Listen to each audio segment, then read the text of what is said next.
Nama saya Andi Yulian Syabira Rusli dengan NIM 200404502029. Peran saya di sini, saya berperan sebagai konselor dan Reski Ilvayanti berperan sebagai konseling. Assalamualaikum Kak. Waalaikumsalam. Mari silahkan duduk. Ya Kak. Wah Reski, kakak senang sekali bisa bertemu lagi denganmu. Namun sepertinya ada sesuatu yang ingin kali sehingga kamu menemui saya. Iya Kak, mohon maaf Kak sebelumnya. Apakah Kakak memiliki waktu luang untuk saya hari ini? Sepertinya kakak memiliki waktu untuk kamu. Jadi apakah kamu ingin menyampaikan sesuatu pada kakak sekarang? Sejujurnya saat ini saya sedang memiliki hal yang cukup mengganggu pikiran saya Kak. Kamu mengatakan bahwa sedang menghadapi masalah yang cukup mengganggu pikiranmu.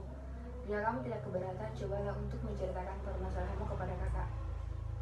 Sejujurnya saya juga cukup bingung Kak. Saya bingung harus mulai dari mana untuk menceritakan permasalahan saya, karena permasalahan ini sudah berlangsung cukup lama Kak. Jika masalah tersebut sudah berlangsung cukup lama, pasti kamu merasa sangat tidak nyaman, bukan? Iya Kak, benar, memang itu yang saya rasakan hingga saat ini. Begini Reski, kakak bisa mengerti bagaimana perasaanmu, Dek. Oleh sebab itu, cobalah kamu ceritakan kepada kakak apa yang menjadi persoalanmu. Jadi begini Kak, sebenarnya saya merasa kesulitan dalam belajar Kak. Akhir-akhir ini saya sangat sulit berkonsentrasi saat belajar. Bahkan hingga... Cobalah kamu ceritakan kepada kakak apa yang menjadi persoalanmu. Jadi begini Kak, sebenarnya saya merasa kesulitan dalam belajar Kak. Akhir-akhir ini saya sangat sulit berkonsentrasi saat belajar. Bahkan hingga minggu yang lalu nilai mata kuliah saya jelek Kak. Lalu bagaimana? Saya benar-benar merasa bingung Kak. Terkadang saya juga malu kepada teman-teman sekelas saya. Jika boleh kakak tahu, apa yang menyebabkan timbulnya perasaan seperti itu dan malu terhadap teman-temanmu? Saya malu karena keadaan saya Kak. Bahkan terkadang saya merasa kecewa dan bingung terhadap diri saya sendiri. Lalu jika kamu merasa bingung dan kecewa pada dirimu sendiri serta malu terhadap teman-temanmu, apa yang biasanya kamu lakukan, Reski? Biasanya saya lebih banyak diam di kelas Kak. Saya juga sering merasa minder dengan teman-teman saya yang prestasinya sangat bagus. Terkadang saya juga sering melamun sendiri Kak. Kakak sangat memahami bagaimana perasaanmu, Dek. Tetapi, apakah dengan kamu berpikiran untuk menjauh dan menutup diri dari teman-temanmu dan hanya terdiam dalam kelas menjadikan perasaanmu merasa lebih baik? Tentu saja tidak Kak. Saya hanya merasa takut Kak jika saya tidak dapat menyeimbangi kepintaran teman-teman saya. Baiklah, Dek. Tetapi sebelum kita lanjutkan pembicaraan ini, ada baiknya jika kakak tidak salah dalam memahami permasalahanmu. Tadi kamu mengatakan bahwa kamu merasa kurang fokus. Sebenarnya permasalahan yang paling penting Kak yaitu saya kurang fokus. Karena dari kedua permasalahan ini benar-benar membuat saya merasa terbebani. Keadaan ini benar-benar membuat saya takut akan masa depan saya Kak. Saya takut jika tidak berhasil dalam kuliah ini dan saya juga tidak membuat kedua orang tua saya kecewa Kak. Begini Dek, ternyata kamu sudah mampu memahami permasalahan yang sedang kamu hadapi. Sekarang, begini Dek, bukankah menjadi niat dan tujuanmu mengikuti perkuliahan di kampus ini adalah untuk belajar dan menuntut ilmu, bukan? Tentu saja Kak, itu memang tujuan yang saya kuliah di kampus ini, yaitu untuk menuntut ilmu dan belajar sebagai bekal masa depan saya kelak nanti Kak. Begini Reski, kamu mempunyai niat dan cita-cita yang bagus Dek. Kakak sangat senang mengetahui niat itu. Lalu, sudahkah kamu memiliki cara untuk mengatasi masalah itu? Saya benar-benar masih bingung, oleh sebab itu saya datang menemui kakak meminta bantuan untuk dapat menyelesaikan permasalahan ini. Baiklah Dek, jadi begini, kakak dapat memahami bahwa keadaannya seperti ini bukanlah hal yang mudah untuk dijalani. Akan tetapi Reski, sesungguhnya kamu tidak perlu merasa malu dengan keadaannya saat ini. Kamu harus tetap semangat dalam memperbaiki cara belajarmu. Kenapa bisa begitu ya Kak?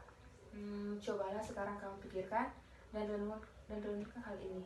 Kamu masih diberi kesempatan untuk dapat mengikuti kuliah di kampus ini, bukan? Hal itu yang sangat luar biasa. Iya kak, mulai saat ini saya akan melakukan seperti yang telah kakak katakan. Kakak yakin jika kamu berusaha semaksimal mungkin, kamu akan dapat mencapai tujuanmu dan mewujudkan cita-citamu. Jangan merasa malu dengan temanmu. Kamu pasti bisa memperbaiki prestasimu, Dek. Teruslah belajar dan bisakah untuk menyesuaikan dengan lingkungan agar kamu dapat berkonsentrasi dengan baik saat kamu belajar. Iya kak, mulai saat ini saya akan melakukan seperti yang telah kakak katakan. Kakak rasa tak akan ada masalah yang berarti, Dek. Jika kita mampu membawa diri kita dengan baik, maka semua orang pun akan menerima kehadiran kita dengan baik pula. Baik kak, saya akan mencoba untuk melaksanakan dengan baik dari saran yang telah kakak berikan, meskipun mungkin saya butuh waktu yang cukup lama kak. Ya, memang, Dek. Segala sesuatu tidak ada yang instan. Semua butuh proses. Lakukan secara bertahap serta pelan-pelan, Dek, untuk memperbaiki hasil yang maksimal. Iya kak, sekarang saya sudah paham dan mengerti apa yang harus saya lakukan. Yakinlah, Dek Rizky, kamu pasti akan bisa berhasil dan dapat meningkatkan prestasimu kembali. Karena setiap manusia pasti akan mengalami suatu masalah, tetapi jangan jadikan masalah itu sebagai keminderan, tetapi jadikanlah suatu cambuk untuk terus maju dan menjadi lebih baik lagi. Iya kak, memang benar yang kakak katakan. Saya benar-benar sudah mengerti kak, bahwa saya dapat meningkatkan prestasimu kembali. Karena setiap manusia pasti akan mengalami suatu masalah, tetapi jangan jadikan masalah itu sebagai keminderan, tetapi jadikanlah suatu cambuk untuk terus maju dan menjadi lebih baik lagi. Iya kak, memang benar yang kakak katakan. Saya benar-benar sudah mengerti kak, bahwa saya harus menerima semua keadaan ini dengan ikhlas dan terus belajar agar dapat menggapai cita-cita saya kak. Syukurlah dari Rizky, kamu sekarang sudah tahu apa yang harus kamu lakukan. Terima kasih kak, sekarang saya sudah merasa lega dan lebih tenang kak. Dengan saya bercerita kepada kakak, beban saya menjadi berkurang. Apakah ada hal lain yang ingin kamu sampaikan, Dek? Saya rasa sudah tidak ada kak. Terima kasih banyak atas nasihatnya kak, dan atas waktu yang telah kakak berikan kepada saya. Saya mohon pamit dulu kak. Baiklah, Dek, sama-sama. Permisi kak. Ya, Dek, selamat siang, hati-hati ya. Baik kak.